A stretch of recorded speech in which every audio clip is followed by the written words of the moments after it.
Hi అందరికీ నమస్కారం. Welcome to Srimayi home foods.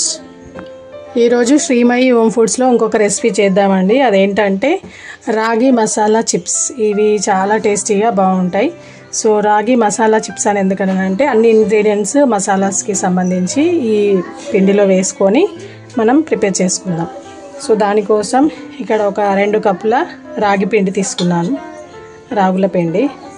Next ఇది ఎండలో ఎండబెట్టిన టమాటా పౌడర్. దీనివల్ల మంచి ఫ్లేవర్ అండ్ టేస్ట్ కూడా బాగుంటుంది. కొద్దిగా వాము, ఒక 1 కప్పు బియ్యపిండి. 2 కప్పుల రాగి పిండికి 1 కప్పు బియ్యపిండి అయితే సరిపోతుంది. నెక్స్ట్ బటర్, కొద్దిగా బటర్ వేసుకుంటున్నాను. మొత్తం వేసి దీన్ని మిక్స్ చేసుకోవాలి. ఈ బటర్ అంతా ఇలా చేసుకుంటూ పిండికి బాగా మసాజ్ లాగా చేయాలండి. అప్పుడైతే మంచిగా గుల్లగా వస్తాయి.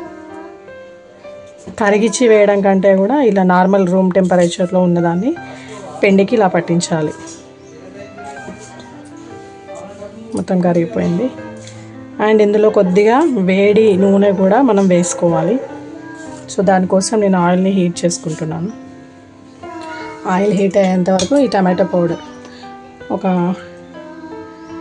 1.5 టేబుల్ స్పూన్ అలా వేస్తున్నాను. ఎక్కువ కావాలి ఫ్లేవర్ అంటే ఎక్కువ కూడా వేసుకోవచ్చు. వాము ఒక 1/2 టేబుల్ స్పూన్. నెక్స్ట్ కారం మీ టేస్ట్కి తగ్గట్టుగా. నేను పిల్లలకు కూడా తినే విధంగా ఉండాలనేసి కొంచెం కారం తక్కువగానే వేస్తున్నానండి. Salt 1 table spoon. ఒక 1 టేబుల్ స్పూన్ మసాలా, మనం కర్రీస్లలో వేసుకుంటాం కదా ఆ మసాలా. ఇవన్నీ ఒకసారి మంచిగా కలిపేసుకొని సాల్ట్ మీ టేస్ట్ తగ్గట్టుగా అడ్జస్ట్ చేసుకోవచ్చు. ఆయిల్ హీట్ అయింది కదా అండి, ఆయిల్ వేసుకుందాం. కొద్దిగా ఆయిల్ని హీట్ చేసి వేసుకోవాలంటే ఒక 2 స్పూన్స్ వేసుకోవాలి. మీరు బటర్ కూడా ఇలానే మెల్ట్ చేసి కూడా వేసుకోవచ్చు. పిండికి బాగా అప్లై చేసేసుకొని కొద్దిగా వాటర్ వేసుకుంటూ పిండిని కలుపుకోవాలి. ఆయిల్ కూడా కరెక్ట్గా సరిపోయిందండి. ఇలా ముద్ద చేస్తే ముద్ద అవ్వాలి. ఇప్పుడు కొద్దిగా వాటర్ యాడ్ చేసుకొని పిండిని కలుపుకుందాం.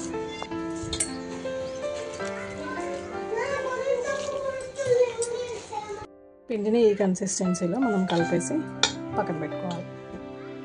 చేయడానికి మనం 2 టైప్స్ యూజ్ చేయొచ్చండి. ఏంటంటే చపాతీ రోలర్ తోటి రోల్ చేసుకొని, అంటే కొద్దిగా సన్నగా చపాతీలాగా రోల్ చేసుకొని ముక్కలు కట్ చేసి చేసుకోవచ్చు.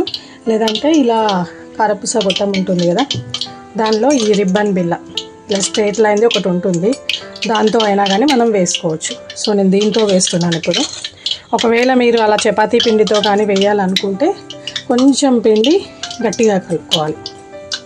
ఇలా రోల్ చేసేసి దీనిలో పెట్టేసుకొని మనము వేడి నూనెలో ఒత్తేసుకోవడమే.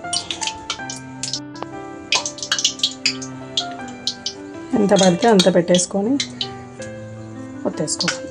నేను దీనికోసం ఆయిల్ ముందుగానే ప్రీ హీట్ పెట్టానండి. సో ఇప్పుడు దీన్ని డైరెక్ట్గా దానిలో ఒత్తుకుందాం. Oil heat ఎక్కిందండి. ఇప్పుడు దీనిలో మనం వేసుకుందాం.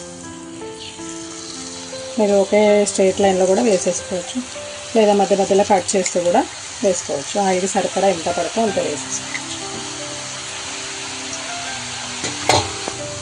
ఈ డ్రైడ్ టమాటో పౌడర్ లేకపోతే మీకు ఆమ్చూర్ పౌడర్ దొరుకుతుంది కదా అండి, అదైనా వేసుకోవచ్చు. లేదంటే మ్యాంగో పౌడర్ అలా వేసి దీనికి పుల్లగా మంచి టేస్ట్ అనేది వస్తుంది. ఇది ఆల్రెడీ బ్లాక్ షేడ్లో ఉంటుంది కదా, మనకు ఫ్రై అయింది లేదు తెలియడానికి. నురుగ బంద్ అయింది చూడండి. సో ఈ నురుగ బంద్ అయితే మనం ఇప్పుడు ఈ టైంలో తీసేయచ్చు. లేదంటే మాడిపోతుంది, మనం ఇంకా కలర్ చేంజ్ అయ్యేలాగా చూస్తే.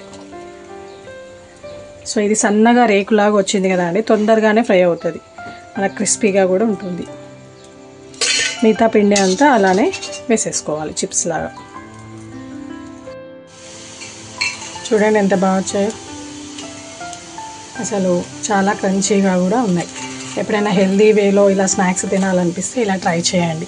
అండ్ షుగర్ పేషెంట్స్కి ఎక్కువగా అంటే రైస్ తీసుకోవద్దంటారు కదా, రాగి పిండితో ఇలా ట్రై చేస్తే వాళ్ళకు కూడా బాగా నచ్చుతాయి అండ్ చాలా టేస్టీగా ఉంటాయి. దీనిపైన కావాలంటే మీరు కారం ఇంకా మసాలా అవన్నీ కూడా స్ప్రింకిల్ చేసుకోవచ్చు, అలా కూడా టేస్ట్ బాగుంటుంది. మీరు కూడా ఒకసారి ట్రై చేయండి. ఈ వీడియో కనుక మీకు నచ్చినట్టయితే లైక్ చేయండి, షేర్ చేయండి. మరిన్ని వీడియోస్ కోసం మా ఛానల్ సబ్స్క్రైబ్ చేసుకోండి. Thank you for watching.